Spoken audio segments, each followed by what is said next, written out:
Hey guys, it's Logan, and today we are back with part 2 of this little series. Hopefully we don't get a call this time, but yeah, hopefully nobody calls me. But yeah, we need to, where do we leave off? So I just made that border, and then I was going to talk about something, I forgot what that was.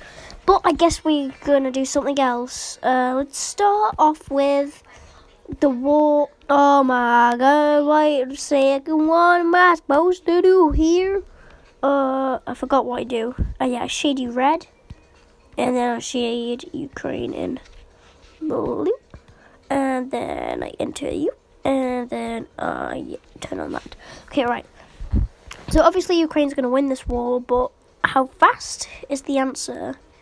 Because you're going to win the war, obviously, but like you don't know how fast you're going to win. And also, the war of Russia's ended, so they're not really going to do much with that. But with this, they enter in Russian territory. No, Moldovan. How do you say it? The Moldovan?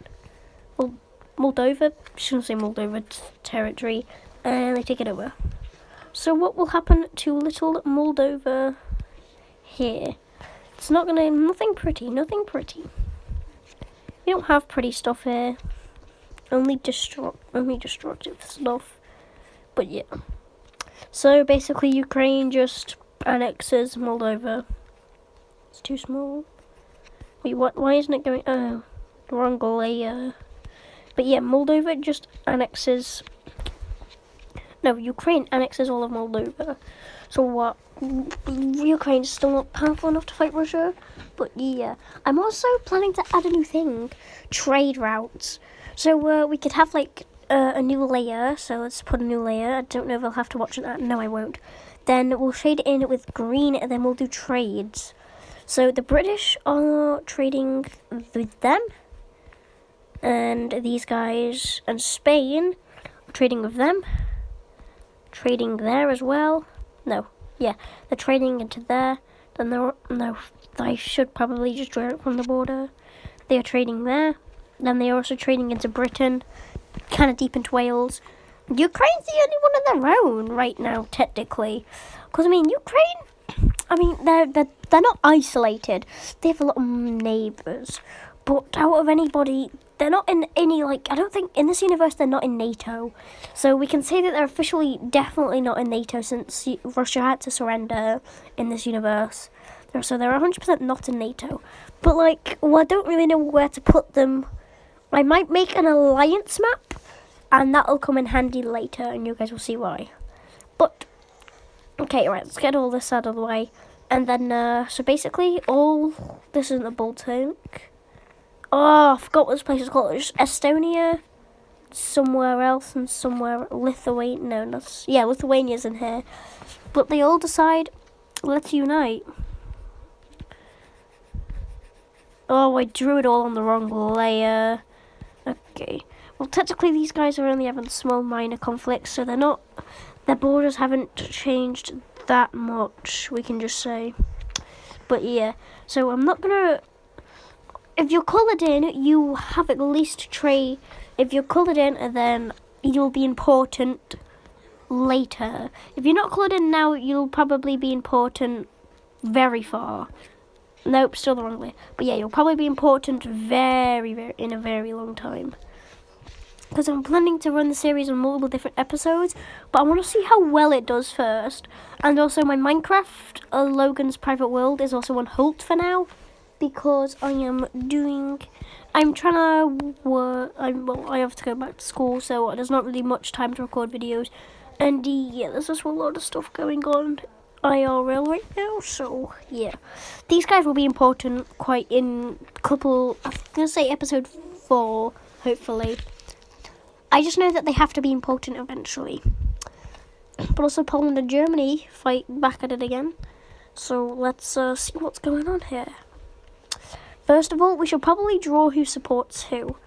So Germany is more, I'm going to say more powerful, because Poland isn't like really the strongest country, are they? I mean, I know they're not of the best history either. I mean, they're always being taken over.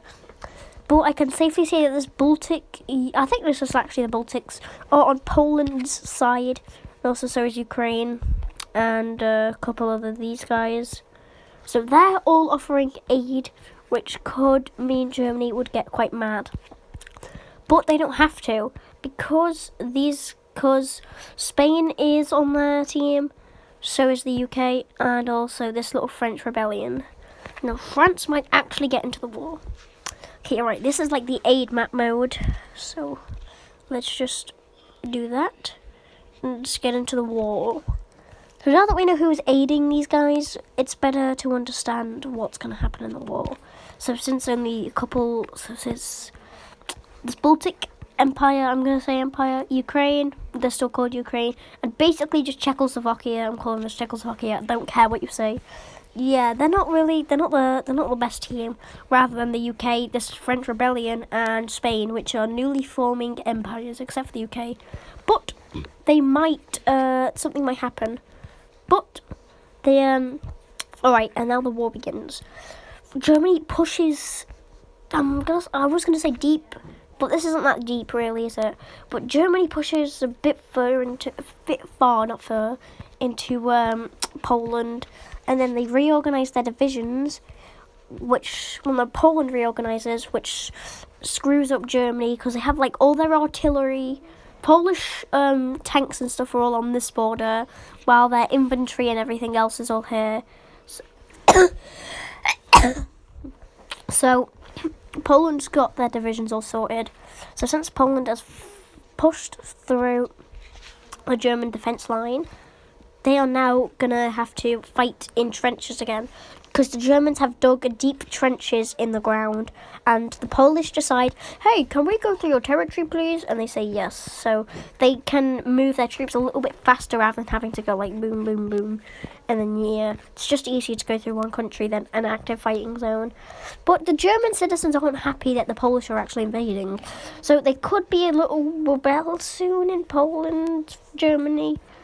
But with the war looking like this, Germany says, hey, Poland, we surrender. Do what you want with us. At this point, we're just here.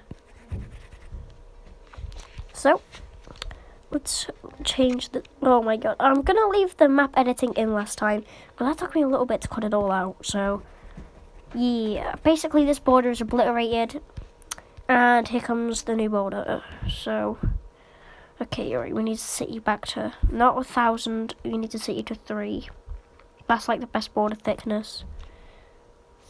3.3 should do. And then basically, since the Polish did so well, the Polish are going to be a bit harsh to the Germans, basically setting that divide again. Yeah, this support map didn't really go too well for the Germans, did it? Oh, no, I'm on layer 1 on it, yep, okay. Right, let's get rid of all this support. There is still trade going on, but I'm guessing I'm only going to use that map for, like, military support. So there is a bunch of trade, and I think I'm going to do a trade map. I just don't really know how to do it yet. I mean, I actually was going to plan that to be the trade map, but now I guess it's just, like, the military support map mode. So, yeah. So we know who's supporting in wars before, like, the war starts. Alright, looking at Germany, it's actually kind of sad. They were huge. I don't even need to do that. I don't know why I did that, but actually no, because they will be important soon enough. Also, so will Poland. They literally just pulverized Germany. They're obviously going to be important, but it's because they've been building a massive military in this universe, and they finally got enough to combat Germany, so they were like, alright, we can win. We are strong here. But there is a massive conflict going. There's a massive conflict about to go on. And you guys might know what I'm about to talk about. World War III. World War III happens, and basically it sees Spain,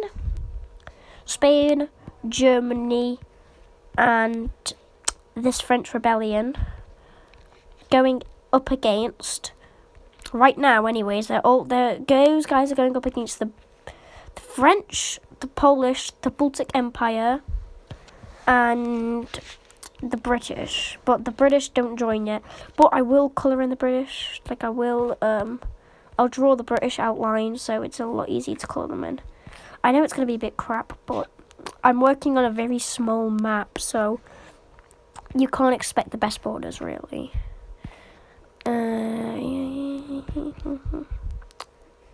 I know Northern Ireland looks terrible, but it'll be fine. You know, I'm going to lower this down to like 2, actually. I'm going to see if that makes a difference. It should. You might be able to see more of the detail then, actually. Wait, undo current layer. Okay, there we go, it's better. Alright. Oh, it's a little bit of a difference. It's smaller, I can tell with this, though. Now you can actually see a little more more of the borders and stuff that I'm putting in. I'm also going to say that Ireland kicked out the British. Now, I don't know when this happened. I'm just kind of saying it because I can't be bothered drawing Northern Ireland.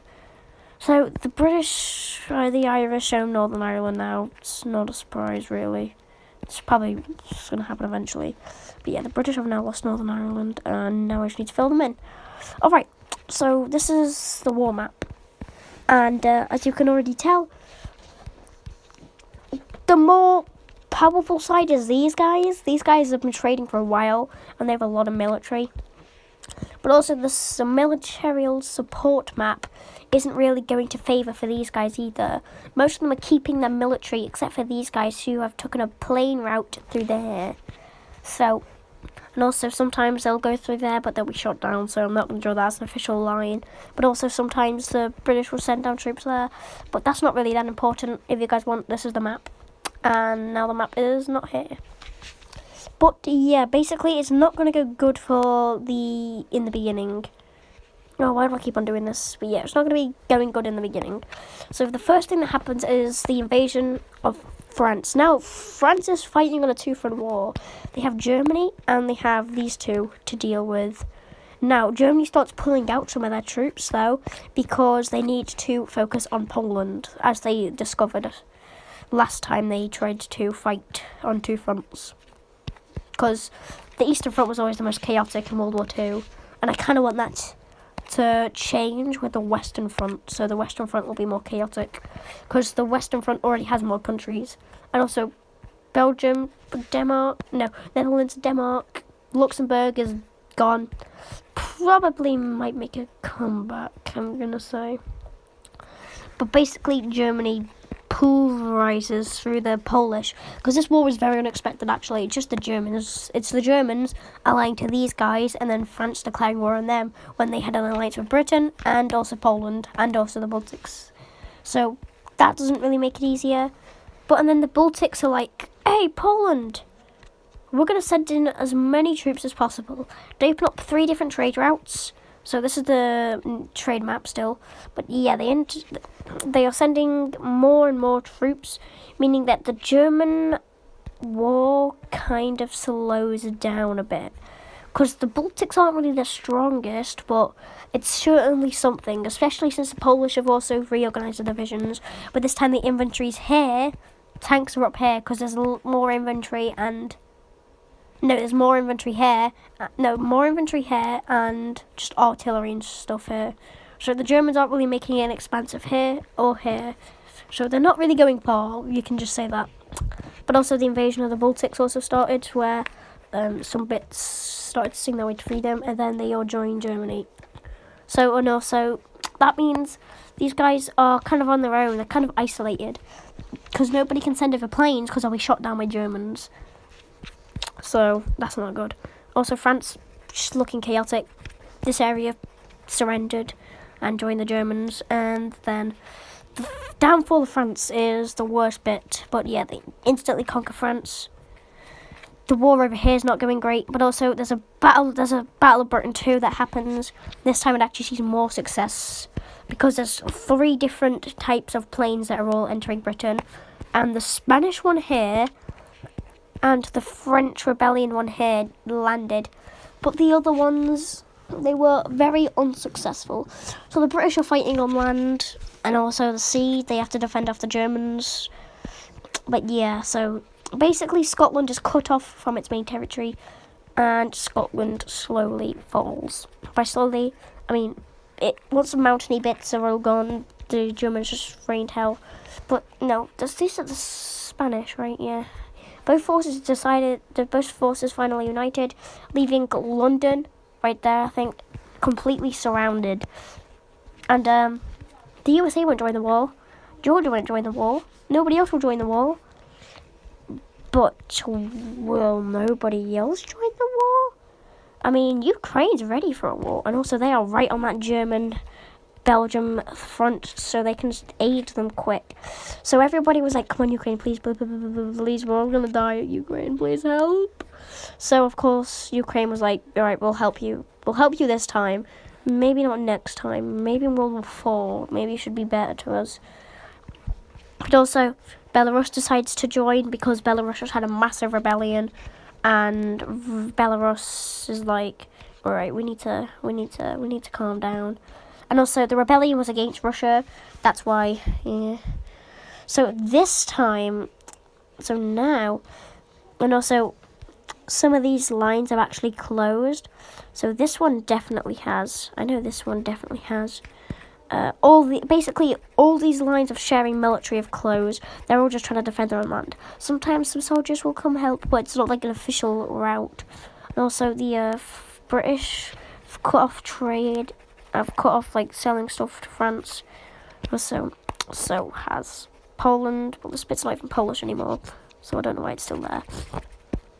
But these two have entered, and they are not on the border yet. They are, but like they're not an official threat yet, so they're not going to be sending as much. But like the thingies, Ukrainian, I don't know what to call them, just Ukrainian people are going to be sending quite a lot, and so they send in some troops there. Then these guys also, Belarus decides to send in some. But yeah, the war continues on, and Belarus is invaded slightly, but also they decide to push through the border, so these guys no longer border each other, so they can't really trade. So this trading line was officially closed off. So yeah, this trading line was cut off, and also maybe one of the Ukrainian ones will be cut off soon. I don't know, but everything is going to hell for the Allies right now. I know I'm not supposed to say that word on YouTube, but it really is. And I'm not even a kids channel. I mean, kids can watch me, but, you know. They take over the border of these guys, which the Polish are actually defending off pretty well now.